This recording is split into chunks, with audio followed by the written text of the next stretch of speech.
Alors aujourd'hui, je vais vous parler de cette plante-là, qui est le Philodendron Burle-Marx variegata.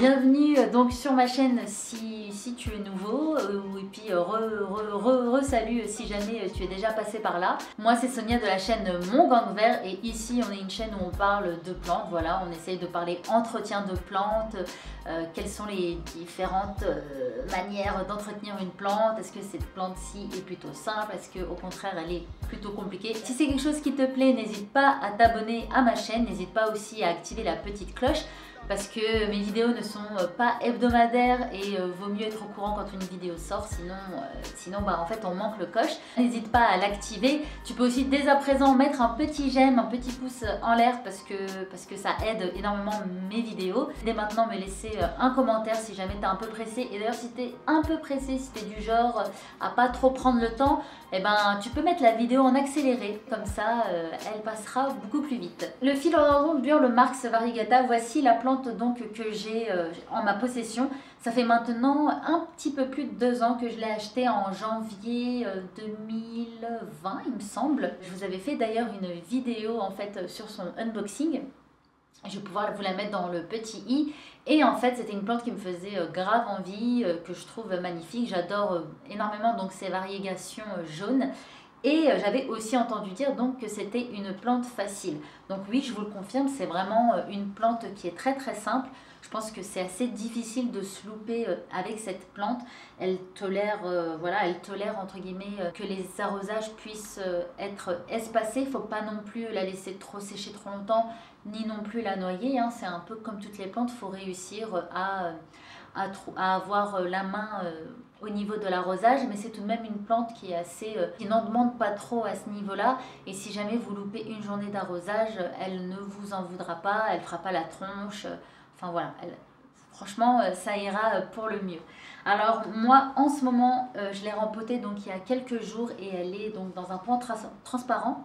Initialement, elle était dans un pot en terre cuite et quand j'avais pas un pot de pot plus grand, j'ai décidé de la mettre dans un pot transparent et elle est dans de la terre pour plantes vertes avec donc de la perlite afin d'aérer le terreau pour pas que les racines s'asphyxient, parce que ça c'est vraiment très très important. C'est vraiment important au niveau du confort de la plante, au niveau de son bien-être et au niveau de l'assimilation aussi des nutriments, parce que si en fait vous mettez uniquement du terreau, ça va se tasser en plus au fur et à mesure des arrosages et les racines vont s'étouffer. Voilà, il n'y aura pas assez d'oxygène, ce ne sera pas assez oxygéné donc à l'intérieur du pot, a fortiori en plus si votre pot est en plastique, parce que sachez que le pot en plastique ne permet pas à ce que en fait à ce que ça respire à l'intérieur. C'est pas du tout une matière poreuse.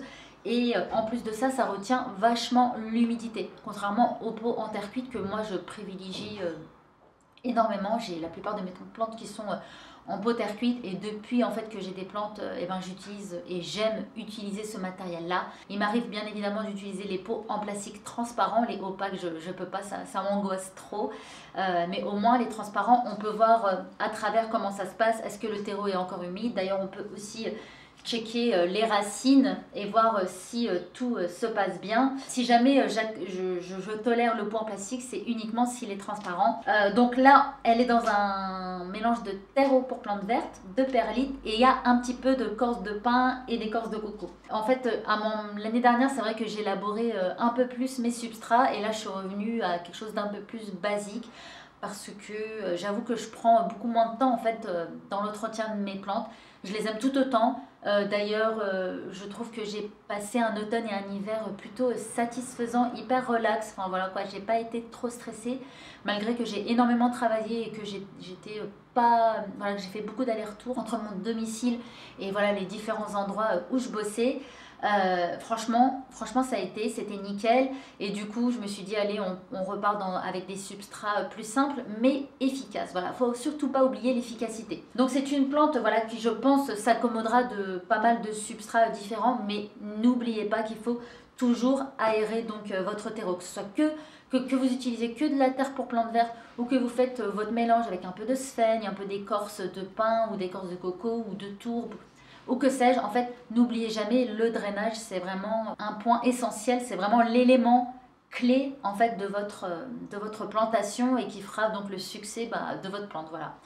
Donc quand je l'ai reçue, c'était en janvier, donc elle a passé déjà maintenant 2 hivers chez moi. Et c'est une plante qui, en fait, malgré qu'elle soit simple, elle dort pendant l'hiver. En fait, moi, les 2 hivers où elle a été chez moi, elle n'a pas bougé d'un poil. C'est-à-dire qu'elle m'a fait 0 nouvelle feuille. Mais 0 nouvelle feuille. Je pense que même si elle est simple, elle a besoin d'un peu de conditions chaleureuses, avec un ensoleillement aussi un peu plus persistant dans la journée. Parce que c'est vrai qu'en hiver, en Île-de-France, parce que j'habite en Île-de-France, malgré que ma plante soit tout près de la fenêtre, parce que ma fenêtre est ici, eh bien voilà, le manque de luminosité, le manque, voilà, le fait que les températures aussi soient peu élevées, eh ben ça joue dans sa croissance. Et pourtant, pendant l'hiver, je l'arrosais. D'ailleurs, toutes mes plantes, pendant l'automne et l'hiver, je continuais à donner des douches. Je ne faisais pas du coup cet arrosage un peu local, c'est-à-dire je viens avec ma bouteille et j'arrose les plantes. Non, je les ramenais tout le temps à la douche. Je nettoyais le feuillage, j'arrosais la terre, mais vraiment bien. Bien sûr, j'attendais que ça sèche convenablement pour pouvoir le faire. Et j'ajoutais aussi des engrais. Et pourtant, elle n'a pas poussé. Et là, donc je l'ai rempotée il y a quelques jours. L'ensoleillement dure plus longtemps dans la journée, les températures commencent à augmenter.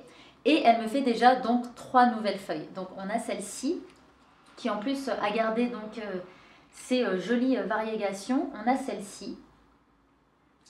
Et on a celle-ci là qui est en train de se dérouler. Et d'ailleurs en fait j'ai plusieurs autres départs. Donc voilà, malgré que ce soit une plante qui dort dans nos régions, voilà, dans nos régions du nord pendant l'hiver, et ben ensuite quand les températures sont un peu plus clémentes, et ben elle explose. Elle explose. Moi, l'été dernier, elle a explosé. Elle m'a fait feuille sur feuille.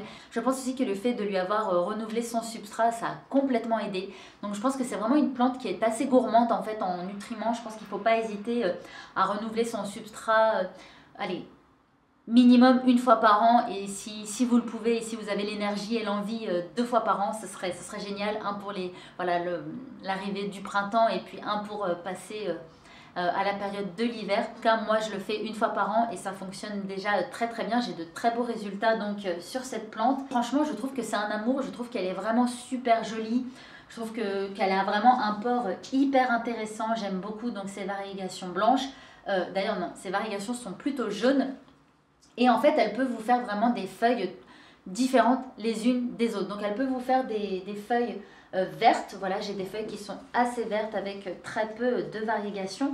Mais vraiment, c'est pas du tout quelque chose qui m'inquiète parce que à côté de cela, elle explose de variegation ailleurs en fait. Et je l'ai jamais coupée. Donc voilà, après j'ai peut-être un pied qui est plutôt cool et qui a une bonne génétique déjà de base. Mais voilà, j'ai remarqué que voilà, elle sort des feuilles vertes, mais ça ne l'empêche pas par la suite de sortir voilà, des feuilles avec de jolies variégations. Pendant tout l'automne et tout l'hiver, je n'ai pas du tout allumé mon humidificateur. Donc en termes d'hygrométrie, voilà, ça n'a pas du tout asséché ses feuilles. Peut-être que c'est ça aussi qui a peut-être empêché sa croissance, mais bon, j'ai tout de même un doute. Là, en début de ce printemps, parfois je me fais un kiff, je fais plaisir aux plantes, j'allume l'humidificateur, mais c'est vraiment très rare. C'est vraiment pas du tout pendant toute la journée, c'est vraiment voilà, le temps d'1 heure, voilà, afin qu'elle puisse avoir une petite humidité donc ambiante. Ça fait complètement l'affaire. J'arrose quand le terreau est sec, j'arrose pas avant. Et ma foi, je fais donc de l'engrais foliaire aussi. Et je fais bien évidemment de l'engrais donc au niveau de son eau d'arrosage. Peut-être que vous connaissez donc la version non variegata. Et ben, elle est aussi simple que celle-ci. Vraiment, je n'exagère pas, c'est vraiment tout aussi simple. Donc si déjà vous avez la non variegata et qu'elle vous plaît et que vous la trouvez canon et hyper agréable à avoir à la maison parce que hyper simple, et ben franchement je vous recommande vivement de vous orienter sur cette plante. Ça fait très longtemps que j'ai pas acheté de plante, comme je ne check plus les plantes, les prix, tout ça, je sais pas à combien elle est aujourd'hui, mais voilà, si jamais vous avez l'occasion de tomber sur cette plante là, que vous avez envie, que vous avez le budget et que c'est optimal pour vous, et ben n'hésitez pas, c'est vraiment une plante facile et qui vous le rendra bien aussi. Donc voilà, c'était tout donc sur le philodendron Burle-Marx variegata. Ce sont donc mes conseils d'entretien. C'est aussi un petit update parce que voilà, je vous enverrai donc à son unboxing bien évidemment pour que vous puissiez donc voir tout simplement aussi son évolution. Donc voilà, en gros pour résumer, plante facile qui a quand même, pour bien se développer, a besoin d'un maximum de luminosité et de température un petit peu élevée. Donc voilà, dès le printemps, en fait, la plante commence à repousser et c'est vrai que automne-hiver, elle se met un peu au dodo, mais c'est pour mieux repartir. Et puis du coup, n'hésitez pas donc à lui renouveler son substrat donc au début du printemps, quand vous sentez que la plante en a besoin et que vous sentez que les conditions sont propices à cela. Et voilà, franchement, elle va devenir une merveille chez vous aussi, et je vous l'espère. Voilà, j'espère que cette vidéo du coup vous aura aidé, vous aura été utile, ou alors vous aura tout simplement diverti, et puis que vous êtes content voilà, de me retrouver donc sur ma chaîne. Et aussi, si vous êtes donc resté jusqu'à la fin de cette vidéo, et ben vous êtes courageux, merci beaucoup, ça fait plaisir.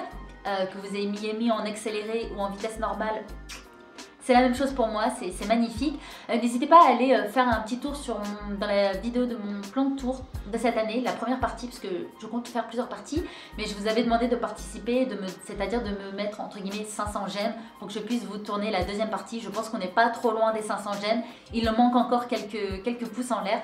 Donc n'hésitez pas à aller checker la vidéo, n'hésitez pas à mettre le pouce en l'air pour que je puisse vous tourner la deuxième partie. Et comme ça, vous êtes contents, je suis contente aussi, on partage, et c'est pour ça que je suis ici sur YouTube, sinon je vois pas trop l'intérêt. Voilà, j'espère que, encore une fois, ça vous a plu. On se retrouve bientôt dans une prochaine vidéo. Ciao!